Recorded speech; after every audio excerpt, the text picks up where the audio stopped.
So I'm trying to find the repair procedure for a valve body for the 340E transmission that we're working on. Pro to Man or All Data has nothing. We've tried every year that we could possibly try to get a service procedure for the valve body. We've been using a 2010 Toyota Tacoma for our transmissions, but it seems like valve bodies with Toyota, they want you to replace them as a serviceable unit and not repair them. So it gives you the R&I procedure, but does not give you the component procedure. So I did some searching online, and I found this. This is the closest thing I've found. I have the valve body right here. So I'm trying to match this up because I want you to know what valves are which. Most manufacturers will say, hey, this is the 1-2 shift valve, and then this is the boost valve, and this is the pressure relief valve or main pressure regulator valve. But I found this one right here, an article. So I just typed in 340E valve body and manual, and I found this procedure, and this is what given me it. It looks like it's pretty darn close. So the way I kind of figured it was close is you can see that this right here, we have 3 valves right here. If we go to the manual, here's our 3 valves right here, and actually there's a fourth one. There's these 3 valves, and there's another 1, 2 right here. So that would be these. So I'm okay, it matches up. I even have over by the manual shift valve right here, you can see it's in the same position with the same ports for my filter. So here's where my filter goes, and I have the same ports. So I'm going to use this procedure since Pro to Man and All Data do not show us what goes where. And it also gives me the check ball location. So the check balls right here, it looks like there's 5, 6, 7, 8, 9, 10. So we'll find out that this is correct because if you look, the check balls are going to be on this side of the valve body because this has the hole right here for the center support fluid passages. And if you look right here, this has the hole. So the valve body check balls are in this assembly. So when I take this apart, I want to take all these screws out, okay, or these bolts out, and then I'm going to hold it together, and I'm going to flip it upside down, and I'm going to take this top plate off, bringing the separator plate with it, so that way the check balls stay inside. So let's go ahead and do that. The one thing I do want to pay attention to right from the beginning is there's different length bolts, and you can see that because this is a very low section right here, like this is low, but then we have raised sections, and then we have kind of middle sections here where it's in between the low and the high. So this bolt is low, these 3 bolts are low, these 4 bolts right here are kind of the medium height, and then this would be my deepest bolt. So it's really hard for students to identify, you know, where the short bolts go and the long bolts go, and you damage the threads when you put the wrong bolt in the wrong hole. So anyways, I'm going to go ahead and break these free. I'm going to just work out from the center, working out in like a star pattern. I like the detorque in a star pattern. It just kind of guarantees that you're thinking about that you don't ever want to warp the case, or you want it bolted down evenly too. So it's all about a detorque and a torque sequence. And all I'm doing right now is I'm just loosening them.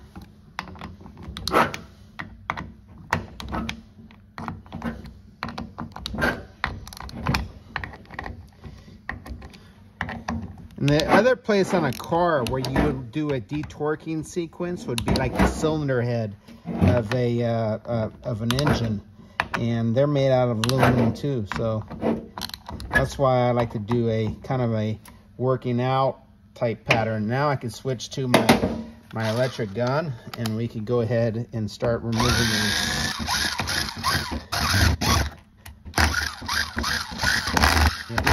Alright,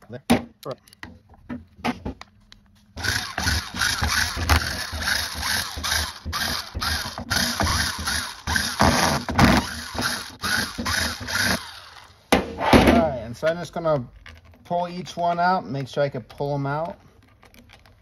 Make sure they're all loose. See, that one was still kind of touching or engaged. Same with that one. That one's still kind of engaged. And this is, like I say, the hardest part for students when they're doing transmissions, understanding bolt length. So I'm going to pull out a long one. So here's a long bolt, okay? And we could identify there's going to be, looks like 1, 2, 3, 4, 5. That's a really long one. That's the same. 6, 7, 8, 9, 10, 11. So there's some long ones. And then there's some medium ones, okay? So that's like a medium-sized one. And then there's going to be really short ones. And that's really important we understand that, okay? And you're not going to ever guess with this. You're going to make sure that the right bolt goes in the right hole, or you just damage the valve body, and you might as well do what Toyota said, which is replace it as a serviceable unit.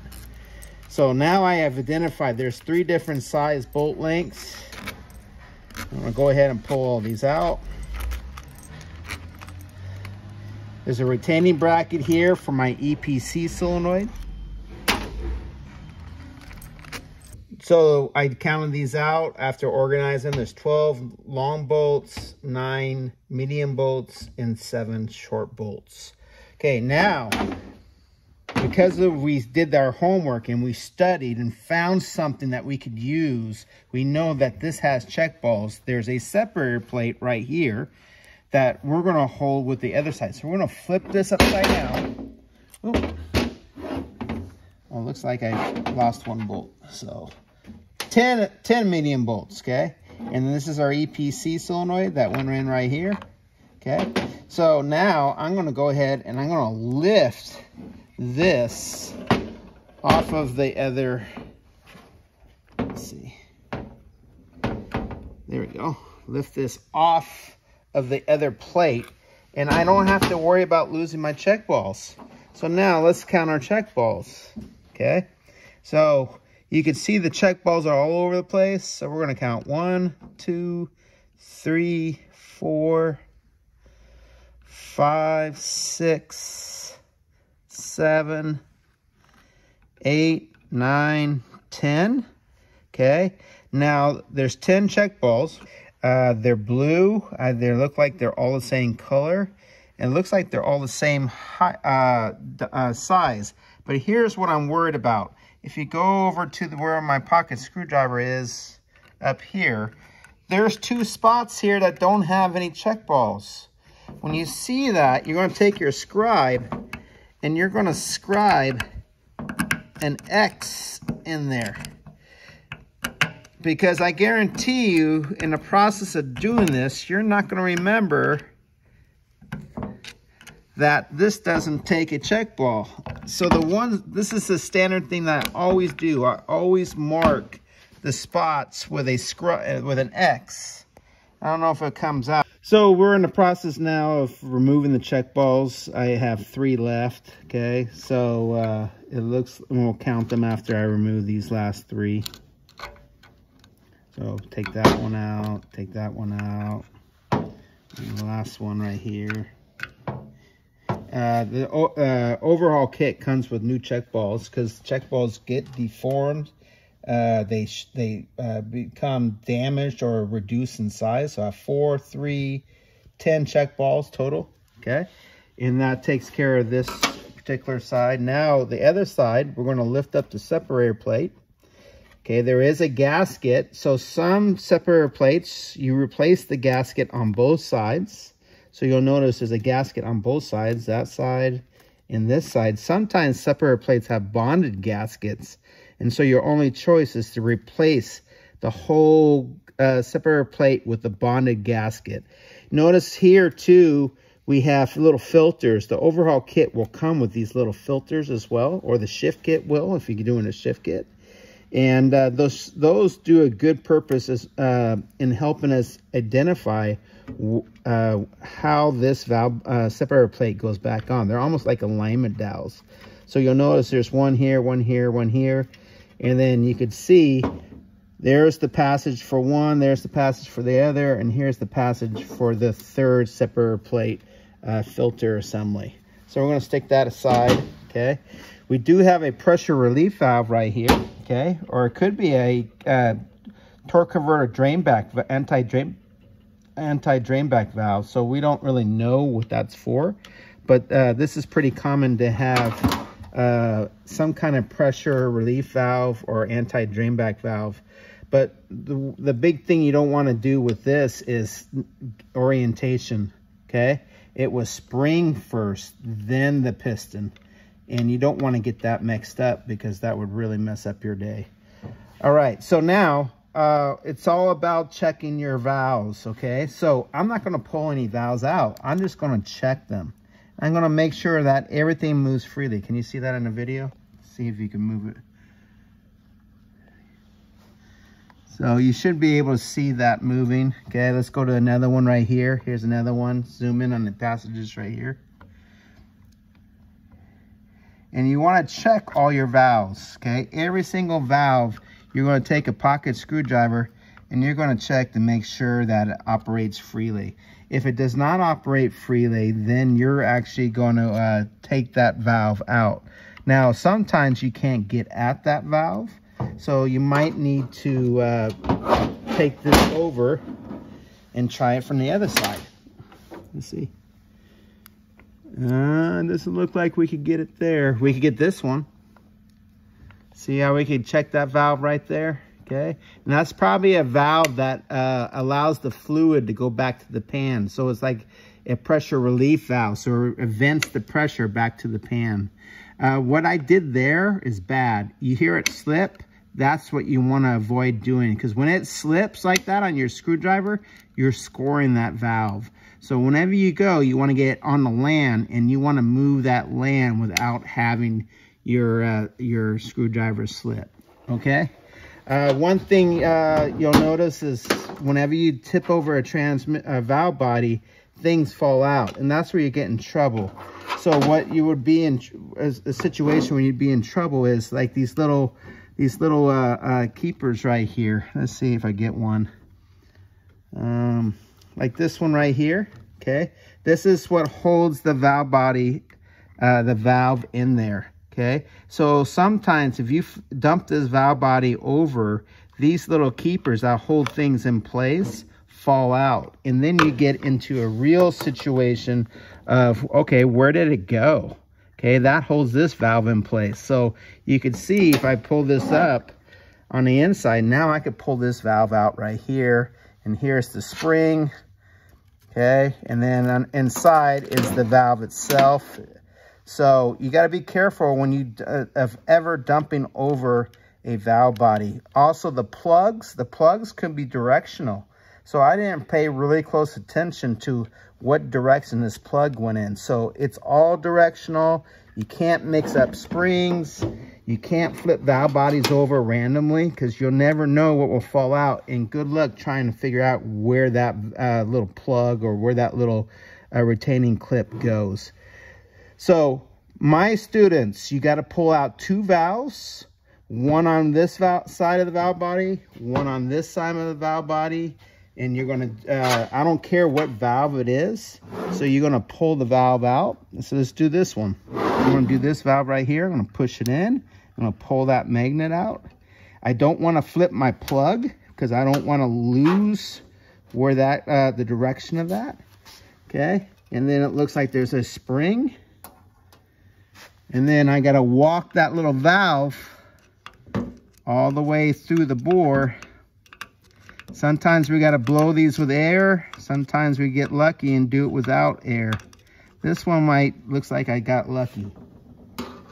Okay, there's my spool valve with all the lands, and that goes in this bore. You never want to get the direction changed. You don't want to get the spring mixed up.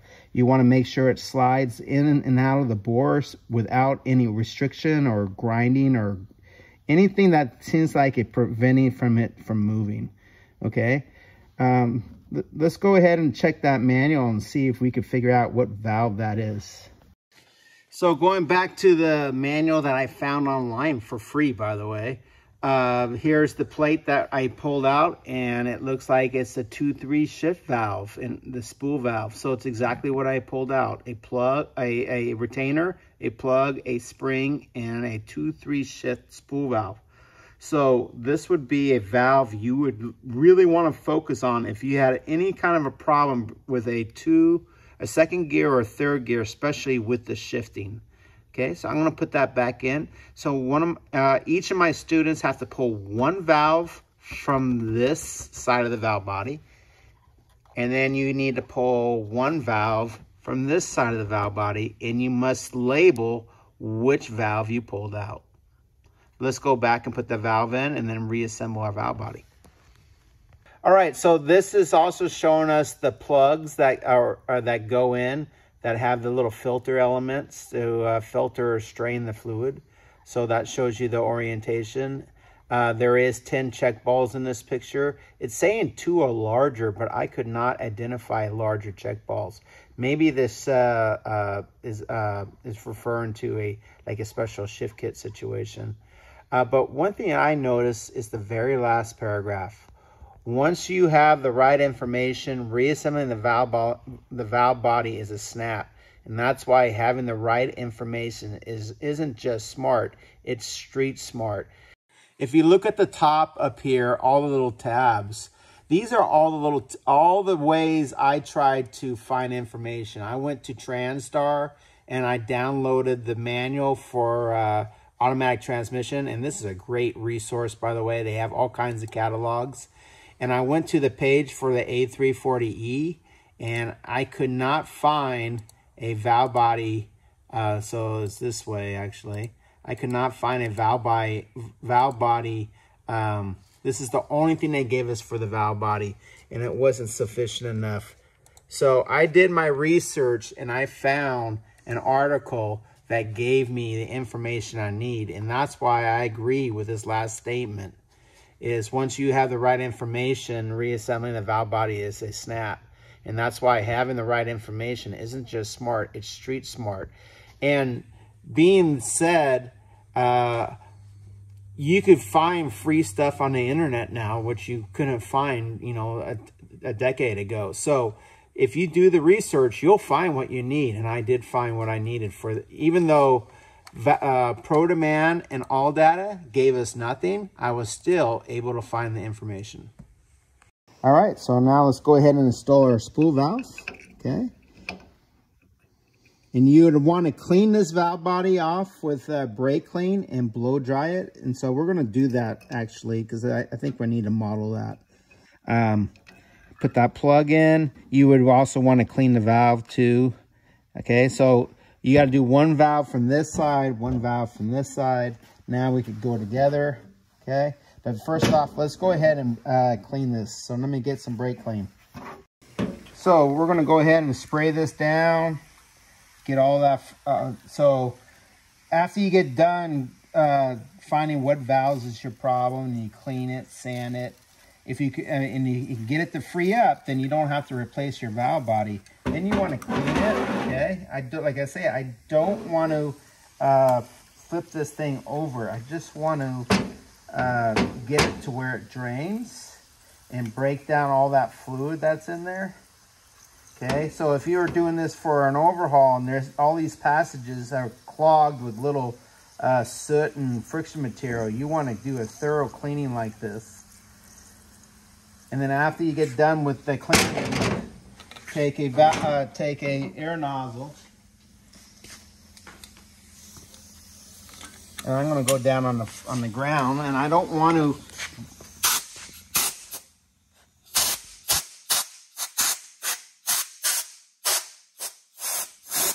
So what I'm really being careful of is not blowing anything out. So we're cleaning the other half of our valve body now. I'm going to go ahead and clean this out. Some brake clean. And now remember, this is not a bad transmission, so this valve body is really not that dirty. And you want to clean that out, let it drip, don't over dump it, right? And after you get most of it out, then take some air.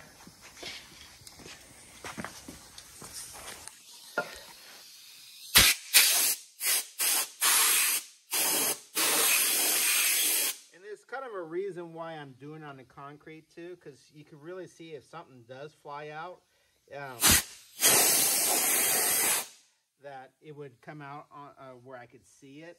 But also, I don't want to take a chance of blow drying on the table and knocking my organization all over the place. So now I could go and I could see clearly the X's, 2 X's there, okay. Let's see where else we could find. So there's an X there, there's an X there, okay.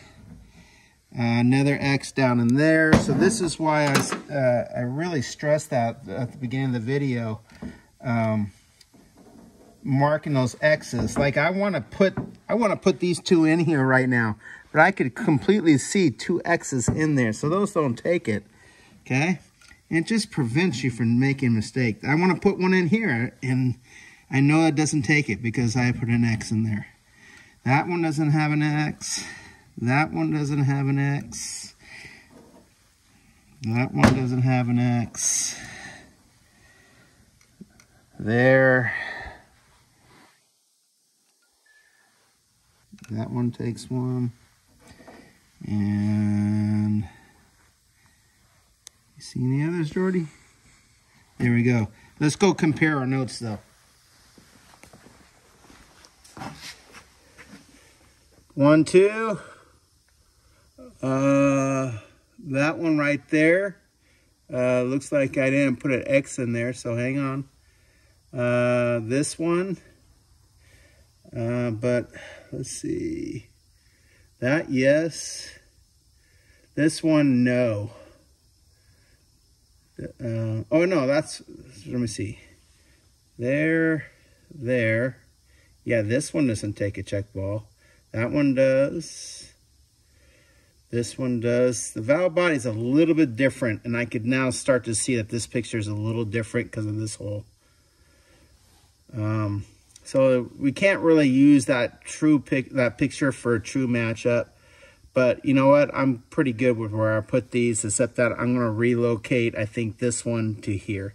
Because you look right there, it's definitely too small for that passage. Oh, we didn't take a picture, we took a video, and we had this check ball in this hole. And this is where it needed to be based on our prior video. So, like I say, take a picture. It's so easy to make that mistake. And if you make one mistake on check balls, it's over. It could be catastrophic. All right, so now we can go ahead and put this in. We would normally change our gasket, but we're not doing that, okay? And let's see if we got to figure out, okay, so here's the holes right here that are going to go in right here. So we're going to go ahead and hold this together, flip upside down, and then line up our valve body. And then now we're going to flip this back over this way. And now we could go ahead and start putting our bolts in. So I'm going to do the short ones first, okay? So let's see where the short ones go. There. Looks like here and here. And let's see, over these 2 places. That looks like it right there, possibly. Oh, no, that's going to be medium. Let's see, 2. Right there. And 1 more. This will hold the body patch, I believe. Let's see. See, bird? There. Yep, I'm okay with that. Okay, now let's do the long ones, because the medium ones are going to be the long ones are going to be the easiest to figure out.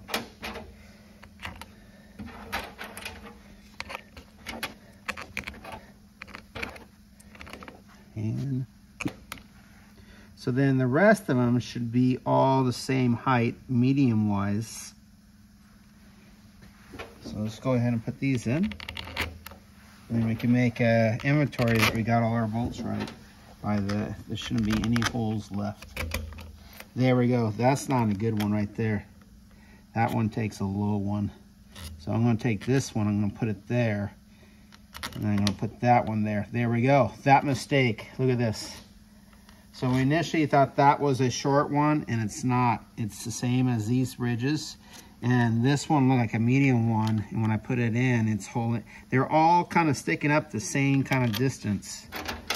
And again, this is so critical we get this all correct. And I'm going to look and just kind of verify I'm happy with what I see, and I am. So now we're going to run them down. One thing I will say, I've gone over, and I'll show it later when we put this valve body in. A lot of times you could hold the valve body up and you could put them in and they should all hang the same distance. But we can't do that with this because of the check balls. Oh yeah, so the bracket right here, that's for my EPC solenoid right here. Okay, so I'm going to put that in.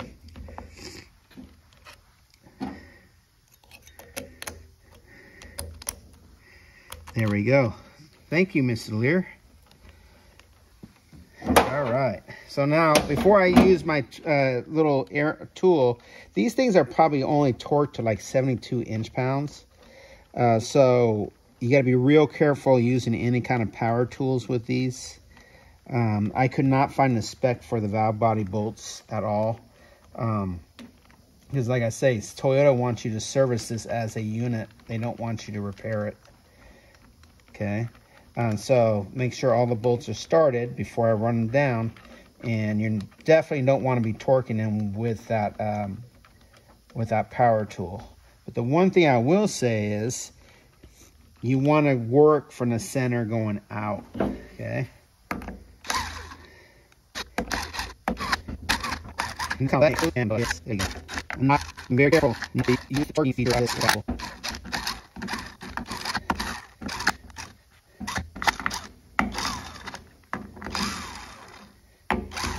And one thing I'm also paying attention to is how nice these bolts run down. If there was an issue with it not running down so smoothly, maybe I want to take a tap and tap out my threads. So we're down. I don't see any bolt that is not hitting where I put a long bolt in a short hole, and they all went down a certain distance when I was running them down. So I know I got the bolt length right. Let's torque it. We don't know what the torque is. I'm going by that from experience. I'm going to torque it to 72. We also don't know if there's a torque sequence, so I'm going to work in a pattern going out. Okay, starting at the center. 72 inch-pounds is not much.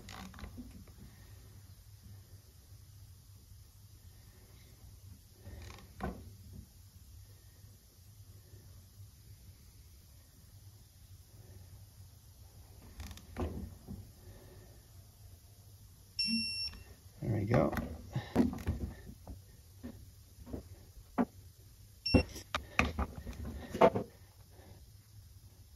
All right, so we're nearing the end of our torquing, okay?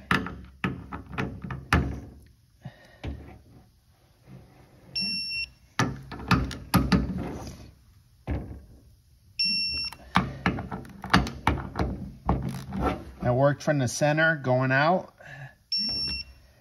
Last two.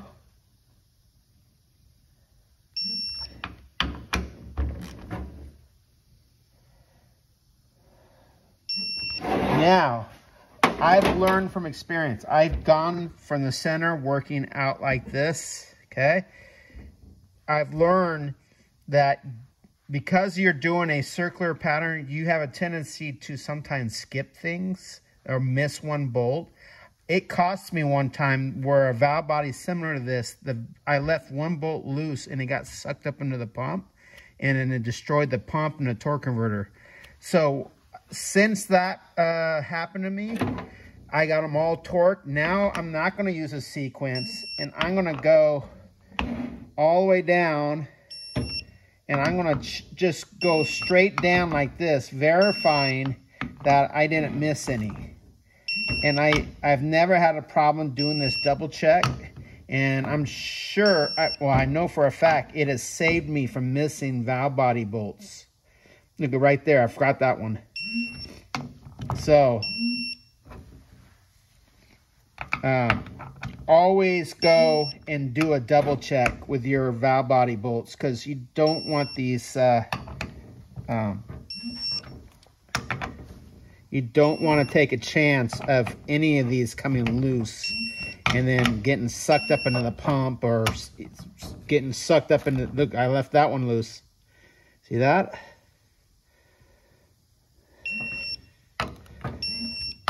I went a little too far on that one. So you gotta be a little bit careful. I'm not using my favorite torque wrench, which is a click type. Left that one loose, look at that, okay? You can see, so far I have several bolts that I've left loose and losing my train of thought. There's another one, okay? Last three. Really like the beeping and the buzzing on this, and the LED. All right, now I know for a fact all these are torqued, so we're good. So we're getting the valve body prepped for when we go back together onto the case, and we were putting the valve bodies and bolts into place, figuring out where the long bolts go. So like these would be long, where the really short bolts go right here, and where the medium bolts go. But again, this is where this is really what helped us, okay? And it looks like I'm not happy with that one right there.